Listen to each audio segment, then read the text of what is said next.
Hi beautiful ladies, welcome back to my channel. So I wanted to come on here really quickly and talk about a video that was posted by a fellow content creator named the New Trophy Wife, or now she goes by Isis. And before I start my commentary, I just wanted to preface this video by saying that, I really do wish Isis and her daughters the best and everyone involved in this situation. I truly hope that they can get the healing that they need, especially her daughters. It's a very unfortunate situation and she could have kept everything to herself, but she did the right thing in reporting the situation to the authorities so that her daughters can heal.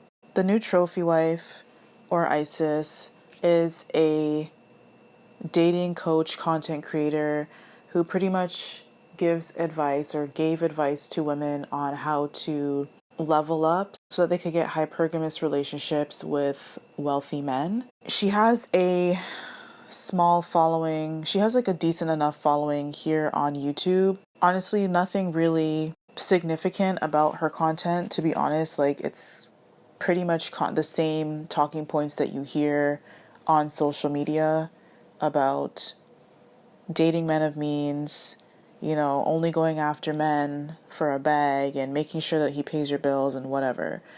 But I guess what people resonated the most with her content is that she was a single mother who was able to marry a well-off man who ended up making her a housewife. So she had 2 children from a previous marriage. She got with her husband and then had 2 little girls with him. She previously had 2 sons, and then she had another baby recently.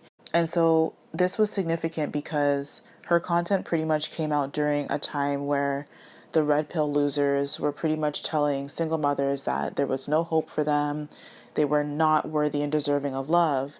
And then here she was, pretty much being a testament to the fact that that is not true, that single mothers can also, get married and find love to men who would be willing to take care of them, make them wives, make them housewives, which is contrary to what the red pill losers preach on the internet. Less than 24 hours ago, she released a video detailing some unfortunate events that took place surrounding her husband and him SAing her 2 daughters, and then pretty much just walking through like how she reported it, how she found out, how she reported it to the authorities, and then kind of talking about next steps for her channel. And so I understand the desire to want to be transparent with your followers and let them know. I mean, again, she could have just kind of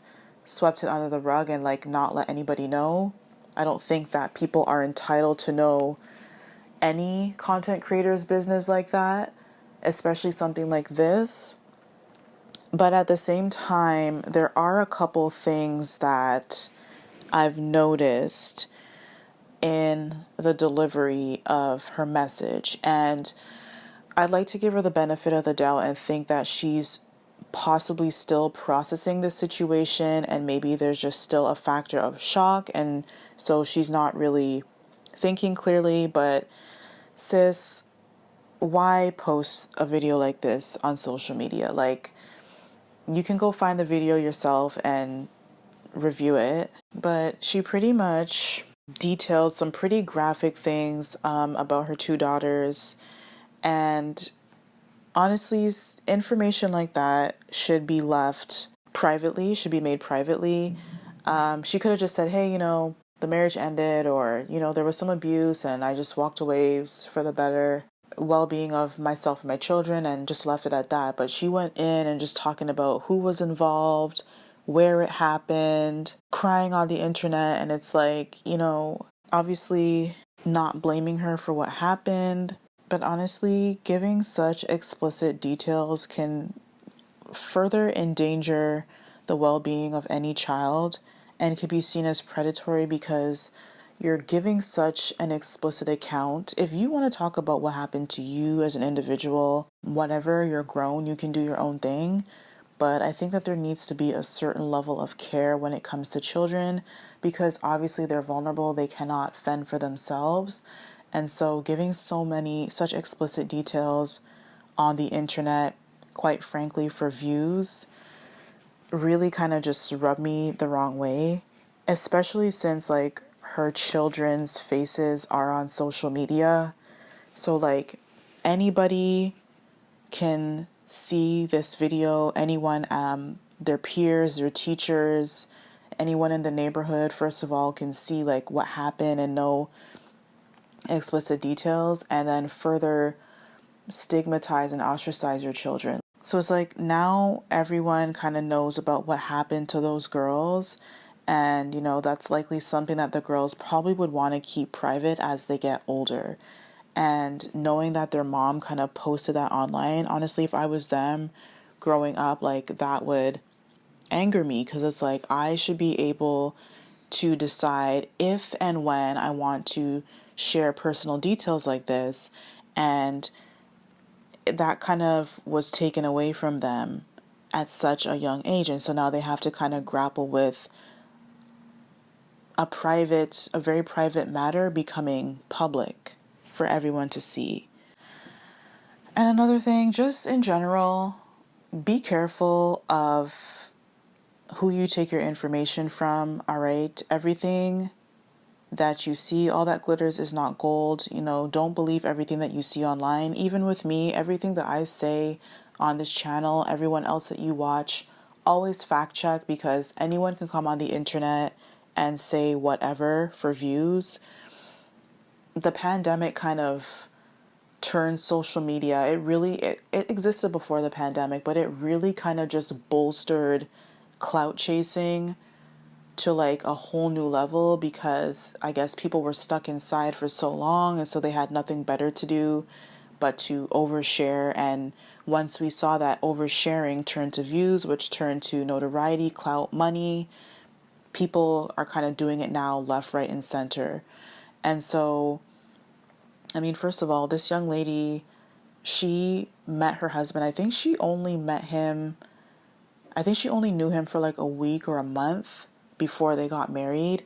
And, people could say, oh, well, I know so many people who knew an individual for a couple months or a couple weeks and they've been married for like decades. But the circumstances that led to her being married were kind of suspect. Like she left a relationship with her previous partner, didn't really have any money or anywhere to go, met her now husband and said, hey, can I stay with you? Like, this is all on her channel, by the way, so you can go and find the video. She asked him if she could stay with him because she didn't have anywhere to go. And he pretty much said no, like, I'm not shacking up with you if we're not married. And so she agreed to be married, and, the rest is history. And so to someone who is vulnerable, someone who maybe potentially their living situation is precarious, maybe they have no money, they're unemployed, that may sound like, wow, like you're my knight in shining armor, which she referred to him in her recent video here. You may think that he's your knight in shining armor because he saved you from a precarious situation, when in reality, you're kind of at his mercy, and, him taking advantage of a vulnerable woman, which is the case. She did say in her video that there were a couple of instances where she kind of suspected things about him, but she didn't really have any proof until she saw the evidence on her daughters. And so it's so important. I talk about the importance for women who are looking to get married, the importance of marrying well. And marrying well does not just involve marrying someone who has money, but it also involves someone who has good values. And 9 times out of 10, you can tell, even from an encounter in a week, but 9 times out of 10, you can tell whether or not someone is a weirdo right from the beginning. There are a lot of warning signs, and it may be difficult, honestly, to see those signs in a week, in a month, maybe sometimes even 3 to 6 months, which is why you should not rush into a relationship, let alone marriage. but someone doesn't just wake up one day and decide to SA children, especially their own children. A lot of times there are signs, certain inappropriate behaviors, or just tendencies that people have to kind of signal that they are a weirdo, which would then signal to you, okay, this is not a situation that I want to enter into. But again, if you are vulnerable with kind of no options in terms of how you're going to take care of yourself and two children, it's kind of like, well, I don't want to be out on the street. I don't want my kids to be hungry. This is the next kind of best thing. And I guess we'll kind of work through any situations that arise. And unfortunately, a situation did arise. And now this is something that her children, especially her daughters, I hope to God her sons were not affected directly as well, but this is a situation now that they're going to have to work through and have to deal with the mental and psychological repercussions as a result. Like, these young girls, she's an exotical herself, these young girls are beautiful young girls, and having to deal with this situation is so common. I talk about this in previous videos. 1 in 4 girls in the Black community are victims of assault, SA, and unfortunately those girls became a statistic. So, if you are a mother and you're looking to kind of get married, get a relationship, or maybe you're not a mother, you're single, the same thing applies. Do your due diligence and get to know people. Get to watch their values and do not look at their pockets per se. Yes, it's important to get with someone who is financially responsible and able to take care of a family, because honestly, it's irresponsible to get with someone who's broke and thinking that it's going to magically work. And it's also irresponsible to have a child and not require marriage. However, it is equally irresponsible to marry just any old person and think that it's going to magically work because you're married. So get to know the individual, look at their values, look at the way that they behave, their temperament, their character, how they act in stressful situations. That'll kind of highlight whether or not the person is a red flag.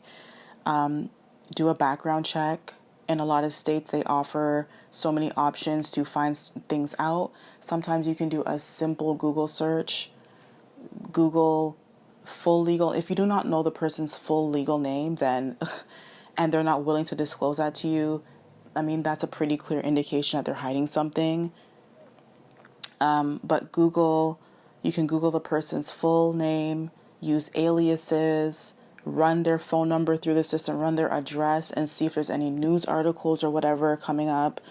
I don't know if there's any dirt on this man in the news, but just because that person hasn't been caught or there's no evidence of things happening doesn't mean that they haven't offended in the past. It just means that they haven't been caught. But also, most importantly, have a game plan, have your own money.